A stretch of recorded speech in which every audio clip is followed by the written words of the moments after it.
Kembali dalam Ispunyo dalam segmen smartwatch. Akhirnya dapat juga untuk kita review the most promising military grade smartwatch by Amazfit T-Rex. So, berbaloi atau tidak untuk korang dapatkan Amazfit T-Rex ni pada tahun 2021? Bagi aku disebabkan price yang tengah drop sekarang ni hingga 380 ataupun 400 lebih ringgit itu memang sangat berbaloi untuk dapatkan ni disebabkan ianya tahan lasak dan tengok kepada jenis lah juga. Kalau korang peminat jenis jam-jam jenis G-Shock, Casio tu korang boleh dapatkan Amazfit T-Rex. Tapi kalau korang perlukan casual style gitu, korang boleh dapatkan Amazfit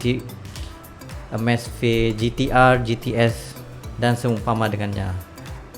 Thank you to OKS MY daripada Shopee untuk memberikan aku jam ni untuk di review. And kalau korang ingin membeli smartwatch yang pelbagai lagi jenis, korang boleh lawat ke OKS MY dan purchase salah satu produk by Amazfit. So, mari kita unboxing dan tengok kepada features dan juga kelebihan yang ada. Jam ini seperti korang menggunakan jenama G-Shock dan IPS screen dia sangatlah jelas dan senang untuk dikawal. Melihat kepada ketebalan dia ni agak standard yang ada pada jenis-jenis G-Shock, jenis-jenis military smartwatch, and elegant. Okay, so kita akan unboxing Amazfit T-Rex. Walaupun banyak video sudah unboxing ni, tapi kita just nak tengok dia punya box sendiri ni. Dan di dalam box ni korang akan dapat korang punya Amazfit T-Rex. Dalam kotak pula korang ada charger, manual book yang memang orang tidak akan baca, korang punya protective case. Ini merupakan korang punya charger, tampalkan di sini and then boleh charging. Seterusnya apa yang korang perlu lakukan iaitu pairing dengan korang punya watch kepada zip. Hello. And untuk pairing ni sangat senang, korang just perlu tengok instruction zip ni apa yang diperlukan and then sampailah korang dapat add. Macam ni sekarang ni pilihan kepada watch band, earbud, scale, treadmill dan bermacam-macam lagi lah untuk Xiaomi punya produk. And then korang boleh guna directly guna QR code ataupun tanpa menggunakan sebarang QR code. Yang ni pula kita sudah connect kepada watch kita tadi dan ada lagi dalam 83%. So daripada apps ni korang boleh ubah korang punya watch face, unlock screen, incoming call, event reminder, watch alarm, apps alert yang korang ingin masuk ke dalam sini. Seterusnya kepada idle mode, idle alert, more, and korang ada banyak lagi incoming SMS, call notification. So ini pula kepada discovery iaitu find watch, discoverable, heart rate sharing, band location, refresh to view. Kira almost everything korang boleh buat di dalam Zap apps ni dan korang perlu tahu macam everything ni korang nak buat apa pun boleh buat sekali dalam ni. Termasuklah untuk mencari korang punya skin, watch face. Yang ini selain daripada sini korang juga boleh mencari di tempat lain juga yang itu akan ada tutorial lain lagi. Ini just a brief about the Zap app. And then kita tengok kepada jam ni sendiri. Daripada skin ni sendiri korang boleh tengok dia punya quality of screen. So seterusnya pada button sini pula orang boleh tengok ada 4 button and dia merupakan plastik. And aku tidak sangkakan jam ini sangat ringan, seolah-olah macam korang tidak pakai apa-apa pun. Lepas tu dia punya strap ni memang sangat lembut, getah, jadi bila dipakai pun sangat-sangat selesa. Cuma aku ada masalah untuk masukkan benda ni, macam kurang sedap sikit setiap kali masukkan ataupun buka tu macam leceh menggunakan jenis getah ni. Tapi so far in term of overall quality memang puas hati. Kalau dari atas ke bawah korang boleh tengok dia punya ni untuk torchlight, and then ni untuk jangan ganggu, lock, auto, battery. Yang ni untuk apa ni, korang punya energy saving battery. Kiri ni merupakan korang punya notification. Yang ni aku letakkan daripada event reminder ni using this thing. Seterusnya pergi kanan ke kiri pula. Yang ini pula masuk kepada korang punya apps, iaitu kepada PAI status. Ini korang punya step, berapa step korang pernah buat tu sebelum ni. Heart rate, yang ini bagi aku dia tidaklah 100% correct dia punya heart rate beat ni, tapi at least membantu korang untuk melihat kepada heart rate ni. Cuma dari segi quality of heart rate ni, yes, agak puas hati juga.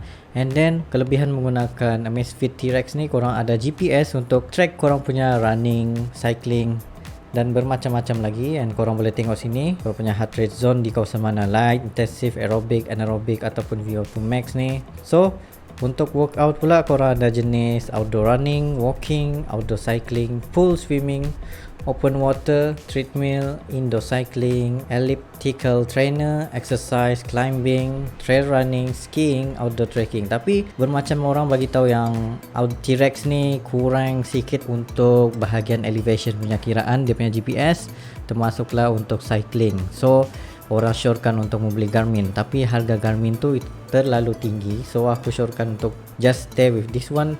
It's okay already lah. And then yang ini pula untuk kiraan korang punya berapa kilometer yang korang running tanpa menggunakan handphone pun. Nanti bila korang buka handphone, baru korang connect kepada dia punya apps ni untuk detect dia punya GPS apa semua ni. Maksudnya korang boleh jogging hanya menggunakan T-Rex ni. Tapi T-Rex ni tidak mempunyai macam orang mau dengar lagu ke apa gitu, tidak sesuai, kerana dia tidak mempunyai sebarang sound.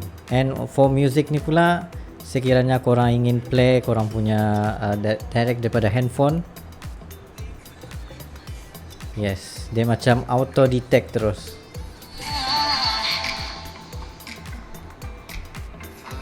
Lepas tu korang just tekan next,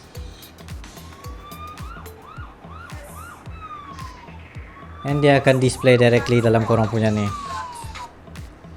And then kita pergi kepada alarm pula. Yang ni korang boleh set alarm beberapa setiap hari, korang boleh set event reminder ni. Sekiranya korang ada sebarang event untuk diletakkan, just letak dalam ni. Lepas tu ini pula timer, korang boleh set korang punya timer, countdown. Ini pun agak menarik juga. And then find my phone. Terusnya pergi kepada kompas. Nah ini memang aku sudah check dia punya kompas ni agak accurate juga, cuma bukanlah 100%, maybe dalam 90% correct of the compass. Kadang-kadang korang perlu calibrate semula, sebab kalau di dalam rumah GPS dia tidak accurate sangat. And then ni pergi kepada setting, korang boleh setting kepada quick startup, always on display pun boleh. Memang puas hati yang ini, tapi aku jarang gunakan sebab mungkin menghabiskan bateri T-Rex ni dengan begitu cepat. Seterusnya korang ada watch face setting, yang ini korang boleh download sendiri, tapi aku lagi prefer menggunakan aku punya watch face sekarang ni.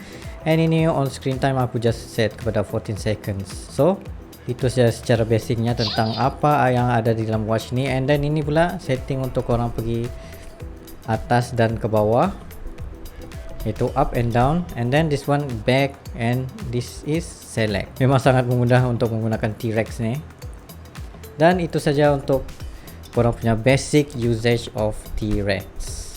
Sebagai konklusinya, sama ada korang patut mengangkat Amazfit T-Rex ni ataupun tidak, bagi aku yes. Semenjak aku ada jam ni, barulah aku rasa macam aku mempunyai jam yang sesuai dengan diri aku, dan jam yang betul-betul smart untuk diri aku, terutamanya bahagian fitness yang aku tidak gunakan sangat untuk fitness. Tapi memang jam ini dicipta untuk fitness, lagi-lagi untuk perubahan kepada face watch yang bermacam-macam jenis.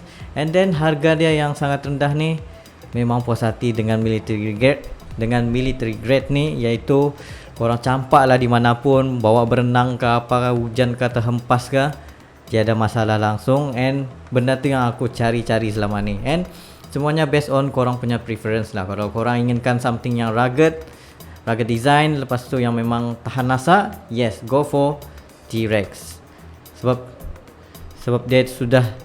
Sebab jam ni telah dibuktikan yang memang powerful habis.